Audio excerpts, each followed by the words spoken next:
बिस्मिल्लाहिर्रहमानिर्रहीम। Dear students, FSC second year biology के lectures की सीरीज़ में आज हम पढ़ने जा रहे हैं रेगुलेशन ऑफ यूरिन कंसंट्रेशन।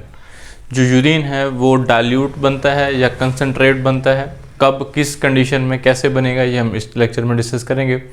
आपने अक्सर सुना होगा कि जब हम पानी ज़्यादा पीते हैं तो यूरिन अक्सर डाइल्यूट बन रहा होता है। अगर हम पानी कम पिए तो यूरिन जो है अक्सर कंसंट्रेट बन रहा होता है। तो इसकी क्या लॉजिक होती है और इसमें हार्मोन्स का रोल क्या होता है। तो यूरिन की जो कंसंट्रेशन होती है, यूरिन गाढ़ा होगा या पतला होगा, ज़्यादा होगा या कम होगा, ये डिसीजन हमारे हार्मोन्स और हमारी बॉडी में जो पानी की अवेलेबिलिटी है इससे हो रहा होता है। और जो मैकेनिज़्म हमारी बॉडी में चल रहा होता है इसको मेंटेन करने में, उसको हम बोलते हैं counter current exchange. Counter current exchange क्या होता है इसको हम समझते हैं। हमारे बोमेन कैप्सूल में जब फिल्ट्रेशन चलती है, अल्ट्रा फिल्ट्रेशन, तो बहुत सारा जो कंटेंट है ब्लड प्लाज्मा का, वो कंटेंट ब्लड से निकल के बोमेन कैप्सूल के ल्यूमन के अंदर आता है प्रॉक्सिमल ट्यूब्यूल में। यहाँ से बहुत सारी रीअब्जॉर्प्शन होती है यूज़फुल मॉलिक्यूल्स की, like amino acids, like glucose और वाटर वगैरह। मोस्टली रीअब्जॉर्प्शन यहाँ पे चल रही होती है। लेकिन जब वही फिल्ट्रेट डिसेंडिंग लूपोफेनल में जाता है तो यहाँ से पानी ऑटोमेटिकली बाय ऑस्मोसिस यहाँ से रीअब्जॉर्ब होता है। इस डिसेंडिंग वॉल की इस मेम्ब्रेन के अंदर, सेल्स की मेम्ब्रेन के अंदर यहाँ पे स्पेशलाइज्ड प्रोटीन्स होती हैं, जिन प्रोटीन्स को हम कहते हैं एक्वापोरेंस प्रोटीन्स 1, वो यहाँ पड़ी होती हैं और उनके थ्रू जो है जो पानी है वो बाहर बाय ऑस्मोसिस डिफ्यूज़ हो रहा होता है। इसी तरह जब ये सारा फिल्ट्रेट अपवर्ड जाता है तो इस अपवर्ड में जो एसेंडिंग लिम्ब है, एसेंडिंग लिम्ब से पानी बाहर नहीं जाता, बल्कि यहाँ से सॉल्ट जो है एक्टिवली बाहर जाते हैं। सॉल्ट्स को एक्टिवली जो है बाहर पुश किया जाता है। सोडियम पहले बाहर जाएगा, फिर क्लोराइड आयन उसको फॉलो करेंगे, बाहर जाएंगे। तो डिसेंडिंग लिम्ब इम्परमिएबल होता है सॉल्ट्स के लिए, परमिएबल है वाटर के लिए। एसेंडिंग लिम्ब परमिएबल है सॉल्ट्स के लिए, इम्परमिएबल है वाटर के लिए। दोनों का रिवर्स मैकेनिज्म है। लेकिन ये जो वर्ड है काउंटर करंट, ये हमने क्यों यूज़ किया? अगर हम इस वर्ड की बात करें बच्चों, तो एक्चुअल में होता यूँ है, जो हमारे डिसेंडिंग लिम्ब में फिल्ट्रेट जा रहा होता है और एसेंडिंग लिम्ब में फिल्ट्रेट जा रहा होता है, साथ ही जो वेजर रेक्टम में ब्लड का फ्लो चल रहा होता है, तो इस फिल्ट्रेट का फ्लो ब्लड के फ्लो के साथ अपोजिटली होता है। अपोजिट फ्लो की वजह से हम नाम दे रहे हैं इसको काउंटर करंट। तो ये जब डिसेंडिंग लिम्ब में फिल्ट्रेट डाउनवर्ड जा रहा है तो यहाँ इस ब्लड वेसल में, वेन में ब्लड अपवर्ड जा रहा होता है। यहाँ जब एसेंडिंग लिम्ब में फिल्ट्रेट अपवर्ड जा रहा होता है, ब्लड यहाँ डाउनवर्ड आ रहा होता है। तो अपोजिट फ्लो लगाने का मकसद यहाँ पे ये था ताकि जो मैक्सिमम रीअब्जॉर्प्शन है चीज़ों की वो हो सके। रीअब्जॉर्प्शन को मैक्सिमम प्रमोट करने के लिए यहाँ पे नेचर ने अपोजिट फ्लो को मेंटेन किया। आपने फर्स्ट ईयर बायोलॉजी में बर्ड्स में काउंटर करंट एयर एक्सचेंज पढ़ा होगा। वहाँ पे ब्लड के साथ एयर का जो फ्लो है वो अपोजिट होता है ताकि मैक्सिमम गैसेस का एक्सचेंज हो सके। इसी तरह जो बर्ड्स के लिम्ब्स हैं उनमें काउंटर करंट हीट एक्सचेंज का प्रोसेस भी चल रहा होता है। बहरहाल, तो ये जो अपोजिट फ्लो है जिसकी वजह से डिसेंडिंग लिम्ब से पानी बाहर निकल रहा है और एसेंडिंग लिम्ब से सॉल्ट्स बाहर निकल रहे हैं और ये बाहर निकल के मैक्सिमम जो है ब्लड में रीअब्जॉर्ब हो रहे हैं, तो इस पूरे फिनोमेना को हम नाम देते हैं counter current exchange mechanism. Book की जो थ्योरी है वो कुछ मैंने यहाँ पे नोट कर दी है, देख लेते हैं वो क्या कहती है। For reabsorption of water kidney high concentration salt surrounding fluid. Descending limb जो है वो परमिएबल होता है वाटर के लिए, एसेंडिंग लिम्ब जो है परमिएबल है सॉल्ट्स के लिए। From descending limb water reabsorb into fluid has more salts. Descending limb से क्या होता है कि वाटर रीअब्जॉर्ब होता है क्योंकि बाहर के मीडियम में सॉल्ट बहुत हाई पड़ी हैं, उनको अट्रैक्ट करते हुए बाय ऑस्मोसिस पानी बाहर निकलेगा। From ascending limb to actively transport sodium from filtrate to surrounding fluid. ठीक है, एसेंडिंग लिम्ब से जो है एक्टिवली सॉल्ट्स बाहर जाते हैं, सोडियम पहले बाहर जाएगा एक्टिवली, फिर क्लोराइड आयन उसको फॉलो करेंगे, वो बाहर जाएंगे। सॉल्ट्स को बाहर निकालने का मकसद ये था ताकि ये सारा मीडियम कंसंट्रेट हो जाए, गाढ़ा हो जाए और ताकि पानी मैक्सिमम पैसिवली यहाँ से बाहर निकल सके। ये जो सॉल्ट्स और पानी की रीअब्जॉर्प्शन चल रही है, इस प्रोसेस को हम नाम देंगे काउंटर करंट एक्सचेंज। इसमें हार्मोन्स का रोल क्या है, हार्मोन्स को हम डिस्कस करते हैं। हमारे पास हार्मोन्स दो हैं जिनका रोल हम स्टडी करेंगे। एक हमारे पास है एडीएच, दूसरा हमारे पास है एल्डोस्टेरोन।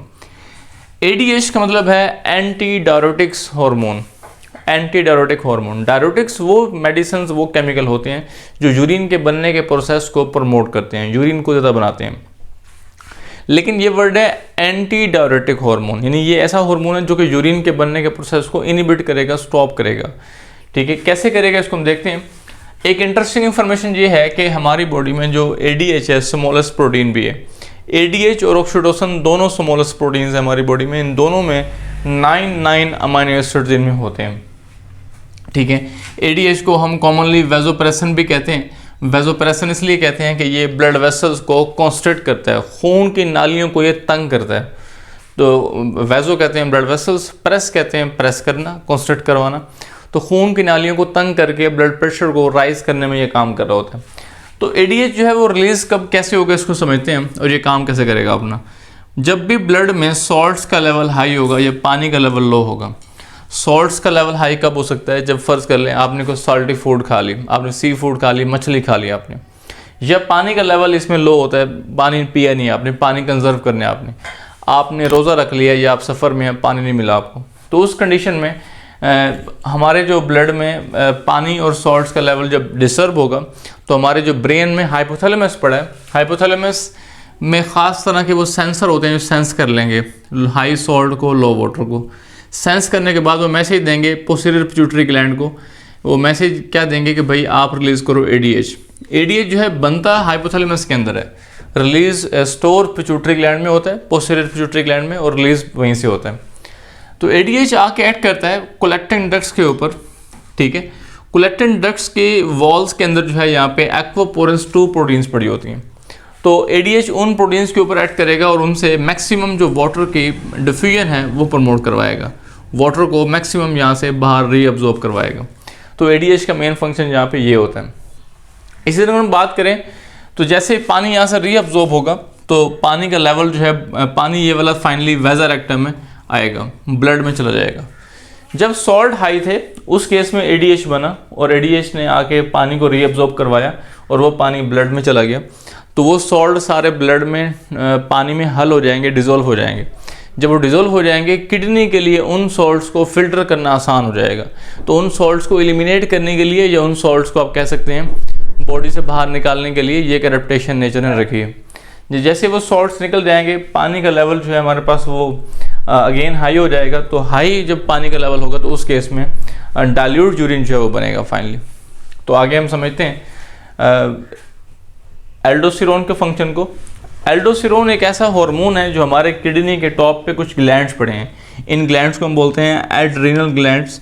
इन ग्लैंड्स के 2 पोर्शंस होते हैं फर्दर, एक आउटर एड्रीनल कॉर्टेक्स है, एक इनर एड्रीनल मेडुला है।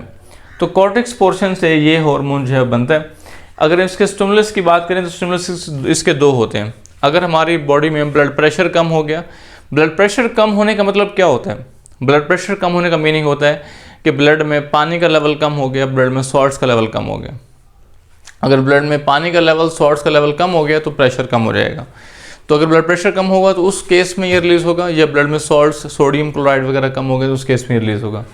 तो जैसे ये हार्मोन रिलीज़ होगा, ये हार्मोन आके 2 जगहों पर ऐड करते हैं एल्डोस्टेरोन।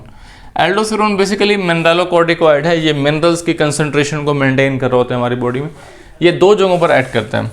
एक हमारे पास है डिस्टल ट्यूब्यूल्स, दूसरी हैं कोलेक्टिंग डक्ट्स। इन दोनों जगहों से ये मैक्सिमम जो है सोडियम को और वाटर को रीअब्जॉर्ब करवाता है। सोडियम आयंस को ये बाहर निकालेगा और वाटर को बाहर निकालेगा। यूरिन जो बनने जा रहा होगा वो कम से कम बनेगा। तो सोडियम और वाटर जो है सारे मैक्सिमम ब्लड में रीअब्जॉर्ब होंगे। जब सोडियम वाटर जो है मैक्सिमम ब्लड में रीअब्जॉर्ब होंगे तो जो ब्लड प्रेशर है वो राइज कर जाएगा। जब ब्लड प्रेशर बढ़ेगा तो एल्डोस्टेरोन का जो लेवल है, सिक्रीशन है, वो कम हो जाएगी। इस तरह जो एल्डोस्टेरोन है हमारी बॉडी में ब्लड प्रेशर को और सॉल्ट्स की कंसंट्रेशन को मेंटेन कर रहा होता है। ये सारा हमारा एक फिनोमेना है जो हमने डिस्कस किया। इस तरह जो यूरिन की कंसंट्रेशन है वो गाढ़ी होगी, ज़्यादा होगी या कम होगी, ये डिसीजन हमारे इन हार्मोन्स ये मिलके कर रहे होते हैं। तो आज के लिए इतना ही काफ़ी है। मिलते हैं नेक्स्ट लेक्चर में, तब तक के लिए अल्लाह हाफिज़।